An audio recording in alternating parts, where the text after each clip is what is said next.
jërë ngeen jëf mbokk yi ñuy rafetlu seen ànd ak seen site dakarmatin.com fas yéene ñëw ñu koy defee ay bés bu nekk dégtal leen seen chronique démb conseil constitutionnel génn na résultat yi nga xam ne moo bàyyeekoo ci élection présidentielle yi amoon fii ci Sénégal ñu mën a see jàpp rek ne la commission nationale de recensement des votes bi Demba Kandji jiite woon daanaka moom la dëggal moo di président Macky Sall am na deuxième mandat ci score boo xam ne 58,26 la lu bari nag mënees nañ ko jàngat ci élection présidentielle yi lu bare. Dakar Matin. waaye damay wax ne ni ko askanu Sénégal defee ñu leen ciy gërëm nag di leen ci sant bu baax a baax moo di fi ñu doon xaar askan wi moo di ñu génn di manifester ñu utiliser matériel de répression bi nga xam ne jëndee nañ ko Turquie dal seen kaw askanu Sénégal dañoo wane benn maturité moo di léegi dañoo bëgg am démocratie bu majeure kon ñu leen doon xaar ci xeexoo askanu Sénégal mbas na leen di wane ne fi mu nekk nii dépassé nañ bu baax a baax ñii nga xam ne ñu ngi ci système bi ci wàllu politique ci wàllu force de sécurité et de défense ñooñu ñëpp askanu Sénégal wan na leen ne fi mu nekk nii li ñu bëgg réew mi nekk ci jàmm te kenn du ko taal ndaxte ba ñuy génne résultat ca commission nationale de recensement des votes li fi génnoon ci way takk der jégg na doyo mu mel ni ci guerre la ñu nekk. Dakar Matin. waaye rus lañ mu jo def ndaxte sénégalais yi vaqué nañ tranquillement seen occupation faalewul leen ca la ñu génne ci ay résultats kon alal ji nga xam ne bari na lool ñu dugal ko ci matériel de répression bi jënd grenade lacrymogène yu bari lool jënd ay tenue de combat yu bari lool ay auto anti émeute yu bari lool loolu yëpp mën ngeen ko dem ranger ji tax sénégalais yi xeexuñu tey xeexuñu suba xam nga luñ jàpp defar réew mi lañu bëgg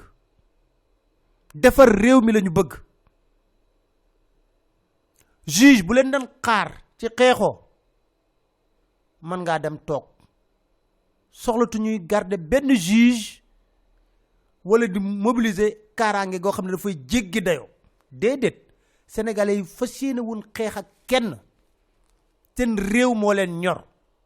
maturité bu ñu wane nag war na tax ñu ne gàcce ngalaama askanu Sénégal gàcce ngalaama lool ndaxte wane ngeen loo xam ne bett nañu baree bari parce que ñi demoon jënd matériel de répression boobu yëpp tey dañ ko delloo seen caserne yi toog dara du fi xew kenn du nangu ñuy taal réew mi te kenn du ko taal ndax buñ ko taalee alal di ngeen nar dugal ci ay defaraat seeni ñooñ gañe marché yi lekk milliards yu baree bari xaj na feneen xaj na ci njàng mi xaj na ci paj mi xaj na feneen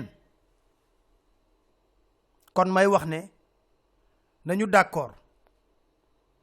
ne jàngat yu bari war nañ ko mën a def ci élection présidentielle yi moo di nañu jàpp ne système judiciaire bu Sénégal nit ñi dañ leen teg ni tege parce que bu ñu demee ci ay élection ñeent ñëpp ñi ca bokkoon doon xëccoo kenn ki ñoo ñëpp ñu ne duñ déposer benn recours ndax jàpp nañ ne ñi war a àtte recours bi du ñu doxal dëgg te gëmuñu ne dañ wax leneen lu safaanoog bëgg-bëggu njiitu réew mi moo di dañ ne juge ak magistrat toog leen nële te wane woon nañ ko bu yàgg ndax ba ñuy wax commission de dialogue dañ ne woon na nit ñi ñëpp ba mu des juge ak magistrat kon foofu war nañu xoolaat seen bopp. Dakar Matin. di jaaxal nit ñi kay mooy dal tekkaaral bi sénégalais yi wane ñu wëy nag di jàpp nit ñi amul njariñ sénégalais yi nangul nañ gañe gi kuréel yi ko war a wax nañ ko kenn manifestewul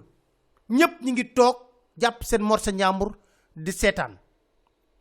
bàyyi leen jàppe bi lu tax ñuy jàppe ban problème de conscience lañ am bay jàppe li ci justice mu def sax mën nañ ko rafetlu ndax bàyyi nañ xale yi ñu jàppoon kon colonel Abdourahmane Kébé mi ñu jàpp tamit ci réew mi damay wax ne ñu ne la mu bind mi ngi ko bind le 28 benn sénégalais topp ko ci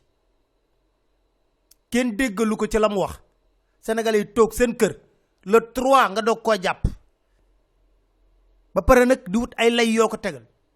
bàyyi leen jàmbur mu ñibbi dëkk bi mel nekk ci jàmm kilifa diine yi ñi ngi ñaan jàmm kilifa aada yaa ngi ñaan jàmm ku yëkkati sa kàddu na jàmm askan bi ne bëgg nañ jàmm googu ba sax loo leen mën a génn ci résultat d'accord nañ ci na jàmm rek am ci réew mi kon ngalawaay nañu suuxat jàmm joojule président Macky Sall dina toogaat juróomi at yoo xam ne fii ci bopp réew mi loolu mooy dogalu conseil constitutionnel nee nañ ko gañe nga à 58,26% ngalawaay ne di jàmm dégg nañ discours bi nga xam ne def na ko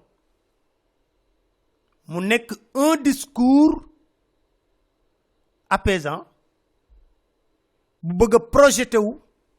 dans un second mandat bëgg a woo ñëpp pour ñu ànd ci second mandat boobule ba pare nag bëgg a woo doomu Sénégal yépp ngir ñu tabax réew mi may wax président discours boobu nu mu rafetee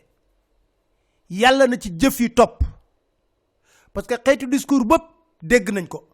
mën nañoo wax nag ba ngay def sa discours sa premier mandat président de la république dañoo jàppoon ci discours boobu ne da nga doon wut second mandat et tous les moyens sont bons pour nga amoon ko lépp da nga ko foqar ci def ko forcing lépp ba ci élection yi kon am nga sa second mandat. Dakar Matin. Il faut sortir par la grande porte et marquer de manière indélébile l'histoire politique du Sénégal. C'est possible. mooy lan ngalawaay ci juróomi at yii ñi nga jàppoon ne dañ la nar a yàqal doo am deuxième mandat nga tëj leen ràpp ci biir kaso bi libéré leen dañoo am yaay am ay doom am njaboot am ñu yaakaar ci ñoom libéré leen ñu dem fekk seen njaboot ñi nga exilé woon xoolal ñu ñuy dellu siwaatee ci réew mi parce que li xew ci premier mandat bi yépp mooy obsession second mandat lépp lu ma séen mu toll ci tarfatul ay ne nar ma ko yàqal dinaa ko faagagal loolu yépp nag def nga ko ba yàlla tey ji def lii nañ def jàmm ci réew mi jàmm jooj nag xam nga mooy lan moo di sa bilan immatériel bi nga xam ne nangoo woo ko tudd benn yoon ba ngay wut fa nga jublu ci les véritables chantiers yi la sénégalais yi di xaar moo di un véritable état de droit avec une justice qui n'est pas instrumentalisée, avec une nette séparation des pouvoirs, bonne gouvernance érigée en règle, corps de contrôle yi nga dooleel leen bàyyi ku ma am ndey ku ma amul ndey ku luubal ci sa wet nga won na sénégalais yi la nga daan wax da nga koy jëfee tey jii doo ci protéger kenn wut nit ñoo xam ne wax fa dëgg neex yàlla respecté nañu peuple Sénégal du ay nit yu arrogant insolent ba pare xamuñu dara bu ñuy wax nga jéppi leen parce que la ñuy wax amul benn cohérence nga wut nit ñoo xam ne xam nañ luy état fonctionnement état xam nañ ko fonctionnement administration xam nañ ko ñu wàññi politisation à outrance de l'administration du Sénégal nit yu nite ay nit yu nite di wax ñu leen di dégg soxla askan wi nekk rek li nga xam ne mooy tax ñuy xar seen tànk tubay ngay rëq ndigg ñi nga xam ne ñoo nekk ci yow di def naka su dul noonu. Dakar Matin. sa parti la waaye amaana am nga sa second mandat xanaa mën ngaa démissionner sa poste président de parti dénk ko kenn mu lay rendre compte nga jublu ci soxlay askanu Sénégal. Sénégalais yi li ñuy rêvé mooy une démocratie majeure système électoral bi nga faloo nii sa deuxième mandat xam nga ne yaa ngi wax ne baax na baaxul parce que la ca xew buñ ko gëstoo ba gëstu jéggi na dayo lool bëgguma dellu siwaat di wax ci ay élection yooyu la ca xew ci élection yi jéggi na dayo war nañ ko xoolaat parrainage bi nga xam ne yëkkati nga ko mu tegoon tamit pexe boo nar ngir gàllankoor ay nit waaye jot na nag ñu toog pencoo ko waxtaan ko ba terme yëpp ñëpp d'accord ci jot na ñuy ñaan tamit le président de la république del jéggale di jéllale parce que bu nekkee ne da ngay xëccoog ay nit ñooñu dem ba yàlla seppi la ci jox le premier mandat nga nekkaat ci deuxième mandat war nga mën a dal di jéggale di fenatal coowul troisième mandat nag buñ ko fi dégg mbii coog mbaaloo bi léegi ñu gis ko ci biir APR lool tàmbali na sax ku nekk yaa ngi fëgg dana ne bu Macky Sall gagné bii localité ci taux bi man maa tax mbii coog mbaaloo bi commencé na ku nekk yaa ngi wuti sa ponkalu sëriñ commencé di xarfa fuufa ngir lan poste fa ministériel la nga yow bu ci ay nit nag jéggi na dayo xawma noo leen di partager lii Dakar Matin. waaye ñuy ñaan rek ci sa falin bul topp ne kii yoroon na làmmiñam bu rëy di ratatata rek xoolal kooku lan la tekki ci kanamu sénégalais yi ña ngay tànn leen ndax seen yiw seen mandu seen correction seen ñàkk am arrogance seen ñàkk am insolence parce que rupture yooyu sénégalais ñu ngi la koy xaar 58% nga gagné 42 yi de ci lañ bokk yow sax nga ne ci lañ bokk comme ci lañ bokk nag cëral leen jàngatal bu baax a baax